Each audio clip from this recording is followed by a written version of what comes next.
Trump جب یہ کہتے ہیں کہ وہ یوکرین کی جنگ ختم کرا دیں گے تو آخرکار کس طرح وہ ختم کریں گے؟ کیا موڈس آپرینڈی اختیار کریں گے؟ کیا طریقہ کار اختیار کریں گے؟ یہ سوال پیدا ہوتا ہے نا. کوئی ان کے پاس سوئچ تو ہے نہیں کہ وہ سوئچ ایک دم سے بند کر دیں گے اور وہ ختم ہو جائیں گے، کیونکہ امریکہ تو یوکرین کے معاملے میں بہت آگے جا چکا ہے. ہم نے ابھی آپ کو بتایا کہ $100 بلین کے اندر سے ایک بہت بڑی امداد کی رقم تقریباً کوئی 35-40 بلین ڈالر جو ہے وہ یوکرین کو دی گئی ہے. اور جو بائیڈن کے اتنے آگے چلے گئے ہیں. پھر اس کے علاوہ نیٹو کے معاملات ہیں، پھر یورپین ممالک جو ہیں ان کے نمبر 1 الائز ہیں. برٹن جو ہے وہ بہت زیادہ انوالو ہے یوکرین کے معاملے میں، بہت آگے جا چکا ہے. اور روس نے حملہ کیا تھا، آپ کو یاد ہوگا، یوکرین کے اوپر، اور اس کے بعد یہ گزشتہ تقریباً اب 2.25 سال ہو گئے ہیں کہ یہ جنگ جو ہے یہ ختم ہونے کو نہیں آ رہی. لیکن انہوں نے کہا کہ تو وہ کیا کر سکتے ہیں؟ پہلی بات تو یہ ہو سکتی ہے کہ وہ اپنے حلیفوں پہ، اپنے اتحادیوں پر یہ دباؤ ڈالیں، کیونکہ وہ پہلے بھی کہتے رہے ہیں، وہ یہ کہتے رہے ہیں کہ یورپ کے ممالک کو اپنا دفاع خود کرنا چاہیے اور اپنا نیٹو کے اندر حصہ ڈالنا چاہیے جو کہ زیادہ ہونا چاہیے. امریکہ ان کا دفاع نہیں کر سکتا. صرف یہ نہیں کہ ہم ہی پیسے خرچ کریں اور یورپی نہ کریں. یہ بات وہ بڑے زور و شور سے کہتے رہے ہیں، بڑا زور دے کر کہتے رہے ہیں، اس پہ خاصی ناراضگیاں بھی ہوئی ہیں، تلخیاں بھی ہوئی ہیں. تاہم وہ اپنے الائز کو چھوڑ نہیں سکتے، یورپینس کو چھوڑ نہیں سکتے. نہ وہ اس اسٹیج کے اوپر دستبردار ہو سکتے ہیں ایک دم سے یوکرین جنگ سے. تو یہ کر سکتے ہیں وہ کہ وہ کہیں کہ کچھ دو اور کچھ لو کی پالیسی کو. دوسری طرف پیوٹن جو ہے انہوں نے بائیڈن کے تمام اقدامات کو جو کہ بالکل بھرپور طریقے سے یوکرین کے فیور میں تھے، یورپ کے فیور میں تھے، ان کو کوئی زیادہ اہمیت نہیں تھی. لیکن اب صدر پیوٹن یہ جانتے ہیں کہ جو شخص آیا ہے یعنی ڈونلڈ ٹرمپ، وہ بڑا ڈیفرنٹ ٹائپ کا ہے. وہ انہی کی طرح بہت بڑا قوم پرست لیڈر ہے اور یہ قوم پرستی جب میدان جنگ میں جاتی ہے تو یہ کیا گل کھلا سکتی ہے، یہ بات بھی وہ اچھی طرح جانتے ہیں. تو اب وہ صدر پیوٹن کو بہت سوچ سمجھ کر آگے بڑھنا ہوگا. اور اگر کوئی ایسا موو ہوتا ہے یورپین نیشنز کی طرف سے کہ جس میں کچھ دو اور کچھ لو کا معاملہ ہو اور وہ اس کا انیشیٹو بھی امریکہ کی طرف سے ہو، جس کی سربراہی ڈونلڈ ٹرمپ کر رہے ہوں، تو صدر پیوٹن کے لیے دو باتیں ہیں. ایک تو کہ جو شخص ان کے سامنے بیٹھا ہے وہ بھی بڑا جسے آپ کہہ لیں انپریڈکٹیبل سا ہے، کچھ بھی کر سکتا ہے، تو وہ بھی بہت سوچ سمجھ کے آگے بڑھیں گے. دوسری بات یہ ہے کہ 3.25 سال یعنی 3 سال کے قریب جنگ کو ہو جائیں گے، جس وقت تک کہ ٹرمپ جو ہیں وہ صدارت کا عہدہ سنبھالیں گے. تو وہ بھی چاہیں گے کہ کب تک اس جنگ میں الجھے رہیں، کب تک یہ پابندیاں برداشت کریں. تو وہ اس سے نکلنا چاہیں گے یقیناً. تو ان کو بھی ایک موقع مل کہ بھائی نیا آدمی آ گیا، چلو بھائی ہم نے بات چیت کی اور بات جو ہے وہ بن گئی اور ختم کرتے ہیں. تو اس طریقے سے تو یہ یوکرین کی جنگ جو ہے وہ ختم ہو سکتی ہے. دوسری بات ہے مڈل ایسٹ کا معاملہ. وہ جنگ بہت پھیل گئی ہے وہاں. کتنی پھیل گئی ہے؟ حماس نے کے حملے سے شروع ہوئی تھی 7 اکتوبر کو گزشتہ سال، اور اب وہ لبنان، یمن اور براہ راست اسرائیل اور ایران کے درمیان ہو چکا ہے. بڑے بڑے لیڈر جن میں ہانیہ صاحب، جس میں حسن نصر اللہ صاحب، جس میں شنوار صاحب اور دیگر لوگ شامل ہیں، وہ ہلاک ہوئے.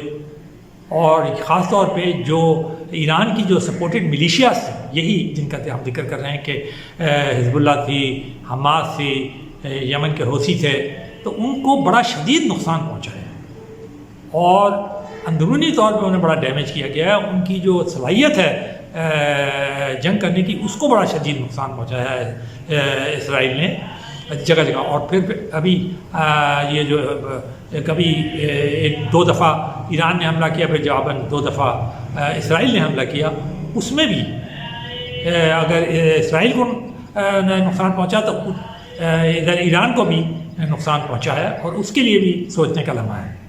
دوسرے یہ ایران کی بھی کوئی معاشی صورتحال اچھی نہیں ہے، اور اس میں بھی بہت دباؤ ہے کہ وہ اس جنگ کو جو ہے وہ طول نہ دے.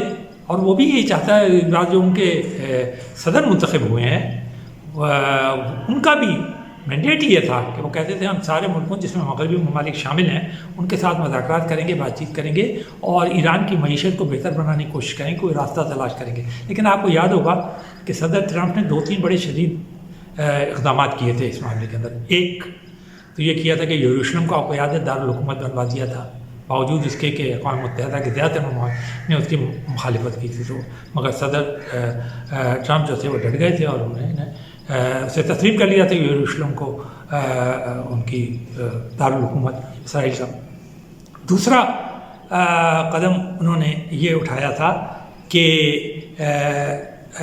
عربوں اور اسرائیل کے درمیان سفارتی تعلقات قائم کی۔ آج یہ کہ ان کے جو اپنے داماد تھے انہوں نے سعودی عربیہ کے ساتھ بڑے طویل مذاکرات کیے اور دوسرے ان کے ساتھ جا کے مڈل ایسٹ کے اندر، اور گو سعودی عربیہ کے تو تعلقات قائم نہیں ہوئے اسرائیل سے، لیکن UAE کے ہو چکے ہیں، بحرین کے ہو چکے ہیں، 2 افریقی عرب ممالک کے ہو چکے ہیں اور بھی ہے، تو یقینی بات ہے وہ تھریٹ جو ہے وہ وہیں سے پکڑنا چاہیں گے وہ۔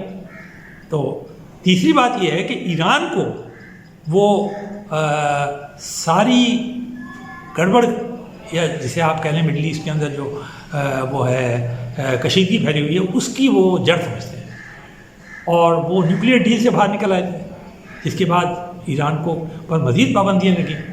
تو اب اس معاملے کو کیسے، ایک انتہا پہ ہیں وہ ایران کے معاملے میں، تو وہ کیسے ڈیل کریں گے۔ دوسرے، اسرائیل کی امریکہ ہمیشہ سے اور یورپی ممالک جو ہیں تمام مغرب ممالک بڑی بھرپور طریقے سے سپورٹ کرتے ہیں، اس کے پیچھے کھڑے، اور ابھی بھی جب نیتن یاہو وہاں آئے تھے تو تب بھی مذاکرات ہوئے تھے، اس میں بھی ٹرمپ نے انہیں سپورٹ کیا، اور ہم کا آپ کو بیک گراؤنڈ بھی بتا چکے ہیں کہ وہ تو عرب ممالک سے ان کے سفارتی تعلقات قائم کرا رہے تھے۔ تو اب اس صورتحال کے اندر وہ کیا کریں گے، کر سکتے ہیں۔ بات یہ ہے کہ ٹرمپ جو ہیں جیسے ہم نے بتایا ایک بڑے انپریڈکٹیبل قسم کے آدمی ہیں، اور صدر ہونے کے بعد وہ دنیا کے سب سے طاقتور ترین آدمی ہوں گے۔ تو جیسے شمالی کوریا کے معاملے میں انہوں نے سخت ترین بیانات دیے، لیکن فائر اینڈ فیوری کی اسپیچ ان کی مشہور ہے، لیکن وہ امن قائم کرنے کے لیے فوراً پیچھے ہٹ گئے اور 2 دفعہ مذاکرات کی۔ تو چاہے وہ اس وقت ایران سے کتنی وہ اس کو الزام دیتے ہیں مختلف اس کا، لیکن چونکہ انہوں نے کہا ہے کہ جنگیں ختم ہوں گی، امن قائم ہوگا، کوئی نئی جنگ شروع نہیں ہوگی، تو عین ممکن ہے کہ ان کی یہ جو انپریڈکٹیبلٹی ہے وہ کام آ جائے اور کوئی ایسا راستہ نکل آئے جس سے مڈل ایسٹ کے اندر امن قائم ہو جائے، غزہ کی جنگ بھی بند ہو جائے۔ اور پھر